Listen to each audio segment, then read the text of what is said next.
एक वैरागी के हाथों कैसे सौंप सकते हैं?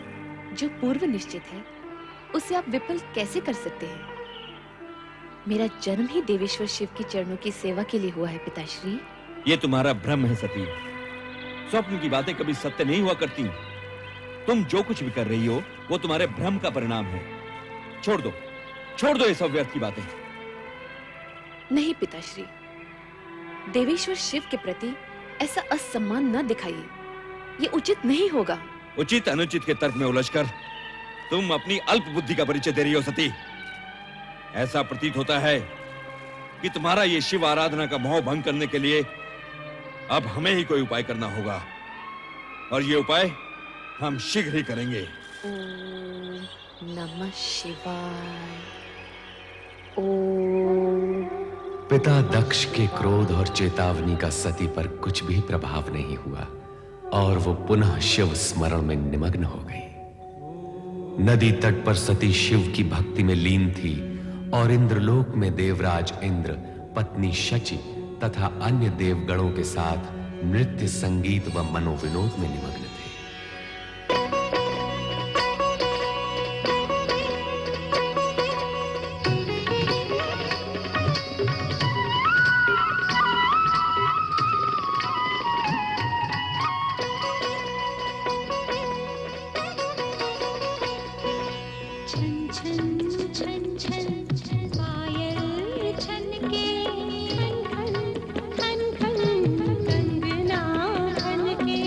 छन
देवर्षि नारायण नारायण नारायण नारायण नारायण। देवर्षि नारद। देखो कामदेव, तुम जाओ वहीं ठीक हो, मेरा पीछा न करो। देवर्षि आप यहाँ पधारे और तुरंत ही विमुख होकर चल दिए, यह तो देवलोक का अपमान हुआ। नारायण नारायण, परंतु कामदेव देखो, आप तो देव ऋषि हैं, भगवान विष्णु के परम भक्त और उनके प्रिय पात्र।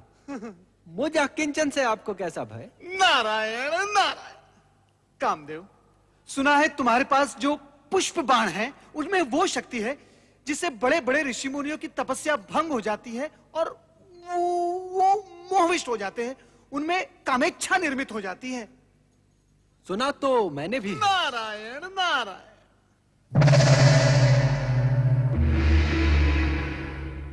किंतु मैं पुष्प बाण की इस शक्ति को देखना भी चाहता हूँ। हाँ। किसी सुपात्र पर इसका प्रयोग करना चाहता हूँ। हाँ? और आप? नारायण नारायण। कामदेव, ऐसा नहीं हो सकता।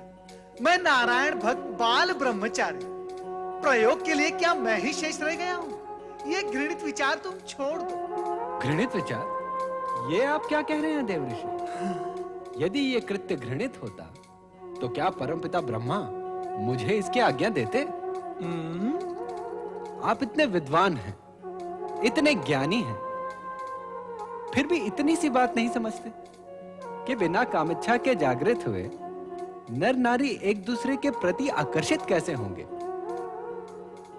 और यदि आकर्षित नहीं होंगे तो सृजन कैसे होगा देवर्षि? तुम्हारा तर्क उचित है। तो फिर पहला पुष्प बाण यहाँ स्वर्ग लोक में किसी उचित पात्र पर छोड़ना। हो सकता है प्रयोग ही प्रयोग में कोई स्वर्गिक सृजन ही हो जाए। नारायण नारायण। जहां पहले से ही गीत संगीत और उन्माद की भावना व्याप्त है, वहां ये पुष्प बाण भला क्या प्रभाव डालेंगे? इनकी शक्ति का प्रमाण देखना है तो इनका प्रयोग किसी इंद्रिय जय, जीवन से विरक्त और साधु मना व्यक्ति पर किया जाए। आप तो स्वयं इसी कोटि में आते हैं ना मुनिवर। और देखो कामदेव, इससे पहले कि मैं तुम्हें श्राप दूं, मेरी दृष्टि से दूर हो जाओ। नारायण नारायण। आपने मेरी पूरी बात तो सुनी ही नहीं। मैं तो ये कह रहा था कि आप मुझे किसी ऐसे पात्र का नाम बता दीजिए जो मानव दुर्बलताओं पर विजय पाकर भगवान में लिप्त हो। देवर्षि, हर ऐसे स्थान में तो आपका आना जाना लगा ही रहता है जहां प्रभु का नाम लिया जा रहा हो। कृपा करके कुछ बताइए ना। देवी संध्या। देवी संध्या? ये कौन है देवर्षि? एक ब्रह्मचारिणी जो दिन रात ऋषि मुनियों के सत्संग में रहकर मानवीय दुर्बलताओं पर विजय प्राप्त कर चुकी है। कामदेव, मुझे पूर्ण विश्वास है कि उस पर आपके ये पुष्प बाण व्यर्थ जाएंगे। यही तो देखना है देवर्षि। और हाँ, सुपात्र की खोज में सहायता देने के लिए धन्यवाद। नारायण नारायण। ब्रह्मचारिणी संध्या। ओम आदित्याय नमः स्वाहा। ओम आदित्याय नमः स्वाहा। ओम आदित्याय नमः स्वाहा। ओम वैश्वनराय नमः स्वाहा। ओम वैश्वनराय नमः स्वाहा। ओम वैश्वनराय नमः स्वाहा। ओम आदित्याय नमः स्वाहा। ओम आदित्याय नमः स्वाहा। ओम वैश्वनराय नमः स्वाहा। ओम वैश्वनराय नमः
संध्या देवी, देवी संध्या, सुनिए देवी संध्या।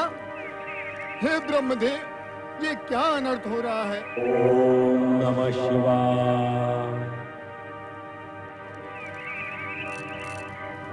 कामदेव, संध्या,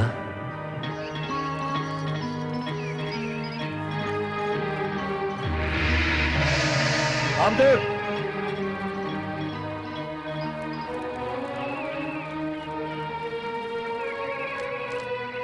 कामदेव, संध्या। हाँ?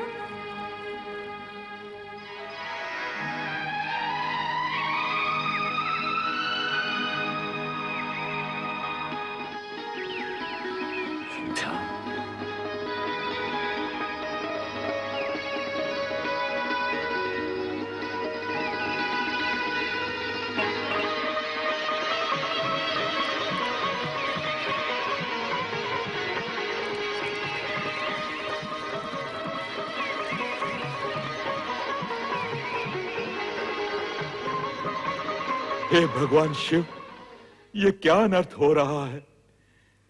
यदि अरण्यों में स्थित ये पुण्य स्थल भी भोग स्थल बनने लगे तो आप में रमे हम भक्तों का क्या होगा?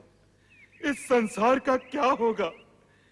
हे प्रभु, हमारी रक्षा कीजिए, रक्षा कीजिए प्रभु, रक्षा कीजिए प्रभु, रक्षा कीजिए, हे प्रभु रक्षा कीजिए, रक्षा कीजिए।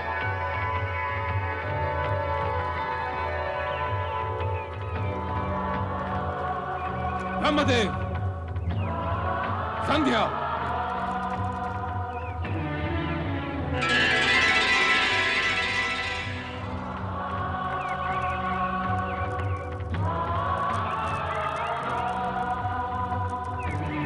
ब्रह्मदेव, सृष्टि रचना के साथ साथ धर्म, नीति, सदाचार आदि का प्रचार तथा उनके नियम पालन के लिए प्रेरणा देना भी आपका ही उत्तरदायित्व है। हमें खेद है, आपके मानस पुत्र कामदेव ने तो इस पावन वातावरण को कलुषित करने का प्रयास किया ही। आप स्वयं भी अपनी मर्यादा, अपने स्थान और अपने उत्तरदायित्व को भुलाकर इस निर्लज कृत्य में लीन हो गए। और देवी संध्या, तुम्हारा चरित्र तो न जाने कितनों के लिए आदर्श रहा है। सुनते थे पाषाण भले ही पिघल जाए, किंतु देवी संध्या के ब्रह्मचार्य कवच को भेद कर एक कामदेव तो क्या, यदि 100 भी प्रयास करें तो डिगा नहीं सकते। किंतु तुम्हारा भी क्या दोष? जब शिष्टा ही डगमगाने लगे तो अनर्थ होना तो अवश्यंभावी है। हे देवाधिदेव सदाशिव, मैं अपनी भूल को स्वीकार करता हूं। अपने मानस पुत्र मनमत मनोज के प्रमाद का अवलोकन करने में मैं ऐसा खो गया कि स्वयं को ही भूल गया। मैं अपने कृत्य पर लज्जित हूं और आपसे क्षमा याचना करता हूं। मैं नहीं जानती भगवान कि यह सब कैसे हुआ, किंतु इतना अवश्य जानती हूँ कि एक ब्रह्मचारिणी का मन यदि पल भर के लिए भी चंचल हो उठे तो ये पाप है। मुझसे भी पाप हुआ है। मैं बहुत लज्जित हूँ भगवान, मुझे क्षमा करें, मुझे क्षमा करें। नहीं, ब्रह्मचारिणी होकर तुमने अग्निहोता के पूज्य पद को कलंकित किया है। तुम्हारा अपराध अक्षम्य है। हाँ, मुझसे पाप हुआ है, मुझसे अपराध हुआ है। मैं कलंकिनी हूँ, मैं क्षमा के योग्य नहीं हूँ। नहीं, नहीं, नहीं। परमपिता, मुझे क्षमा कीजिए पिताश्री। तुम्हारे मुख से पिता सुनते हुए भी मुझे लज्जा आती है। तुम्हें अपने पुष्प बाणों का प्रयोग करने के लिए क्या ऋषि आश्रम और देवी संध्या मिली? बाद में जब मैं कामाधक देवी संध्या की सहायता के लिए पहुंचा तो तुमने मुझे ही अपने पिता को ही दूषित करने का तुच्छ चक्र चलाया। जो हुआ उसका मुझे खेद है पिताश्री, किंतु ये सत्य है। आपको अपने प्रयोग में उलझाने की मेरी कोई इच्छा नहीं थी। कामाविष्ट देवी संध्या के शरीर से निकली मोहिनी गंध ने आपको उनकी तरफ आकर्षित होने के लिए विवश कर दिया। और जो भी हुआ हो, किंतु आज तुम्हारे ही कारण लोक और शिव की दृष्टि में स्वयं लोक सृष्टा ब्रह्मा को लज्जित होना पड़ा। सदाशिव से क्षमा याचना करनी पड़ी। अब तुम्हें अपने किए का दंड मिलकर ही रहेगा। नहीं नहीं पिताश्री, मुझे क्षमा कीजिए, मुझे क्षमा कीजिए पिताश्री। मैं तुम्हें श्राप देता हूं कि वो भगवान शिव जिनके आराधना स्थल को तुमने अपने कुकृत्य से कलंकित किया है, एक दिन तुम्हें भस्म कर देंगे, भस्म कर देंगे, भस्म कर देंगे, भस्म कर देंगे।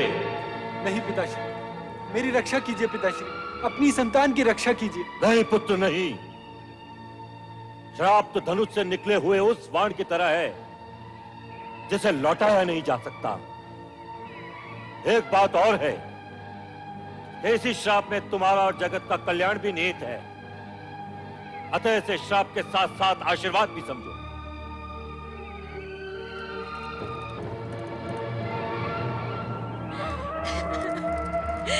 मैं पापी हूँ, मैं अपराधी हूँ, मैं पापी हूँ, मैं कलंकिनी हूँ, मैं कलंकिनी हूँ, मैं कलंकिनी हूँ, मैं कलंकिनी हूँ, मैं कलंकिनी हूँ, मैं कलंकिनी हूँ, मैं कलंकिनी हूँ, मैं कलंकिनी हूँ, मैं पापिन हूँ, मैं पापिन हूँ, मैं पापिन हूँ, मैं कलंकिनी हूँ।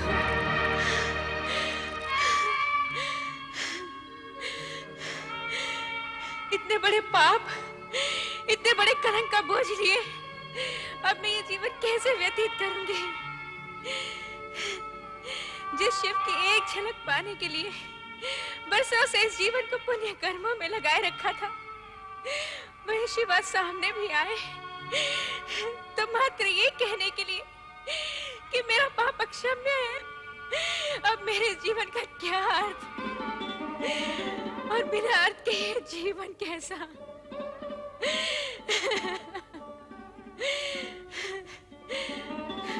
तो आज मैं इस जीवन का अंत ही किए देती हूँ। ठहरो देवी संध्या,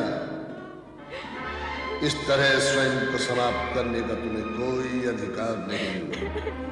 तुम ब्रह्मदेव की मानस पुत्री हो। तुम अपनी भूल का प्रायश्चित भी वैसे ही करोगी जैसे ब्रह्मा जी चाहेंगे।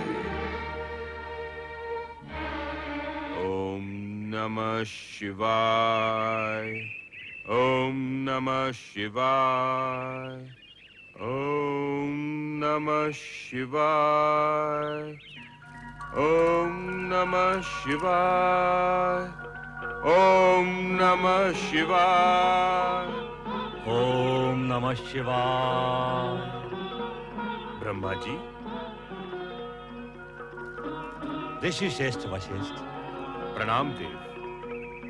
सृजनकर्ता ब्रह्मा जी, मेरे आश्रम में पदार्पण करके आपने मुझे कृतार्थ किया। आसन ग्रहण करके जलपान करे देव। हम तुम्हारे पास चिंता युक्त आए हैं। हमारे ही मानस पुत्र कामदेव से आज एक बहुत बड़ा अपराध हुआ है। उसने महर्षिणी संध्या को अपने पुष्पबाण से कामाविष्टित कर दिया, जिससे आश्रम का वातावरण दूषित होने लगा। तब देवादिदेव श्री शिव शंकर ने एक ऋषि के आह्वान पर देवी संध्या को बहुत प्रताड़ित किया। पाप बोझ से लज्जित संध्या अपने जीवन का अंत करने ही वाली थी, किंतु उसे ये कहकर रोक दिया गया कि देह त्यागने से उसके पापों का प्रायश्चित नहीं होगा। आपकी बातों से ऐसा लगता है सृजनहार कि देवी संध्या ने ये भूल जानबूझकर नहीं की। हे ब्रह्मा जी, आपसे प्रार्थना है कि आप देवी का मार्गदर्शन करें और उन्हें प्रायश्चित करने का उपाय बताएं। मात्र एक उपाय है, वो है देवादिदेव श्री शिव शंकर के क्रोध को अपनी तपस्या से शांत करना। तुम्हारे पास हम इस कारण से आए हैं कि तुम देवी संध्या के पास जाओ, शिव महिमा और शिव तपस्या की विधि से उन्हें अवगत कराओ। जो आज्ञा परमदेव।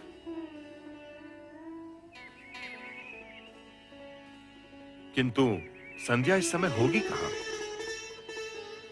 संध्या अपने आश्रम के पास वाले वन में एक पर्वत पर बैठकर अश्रु बहा रही होगी।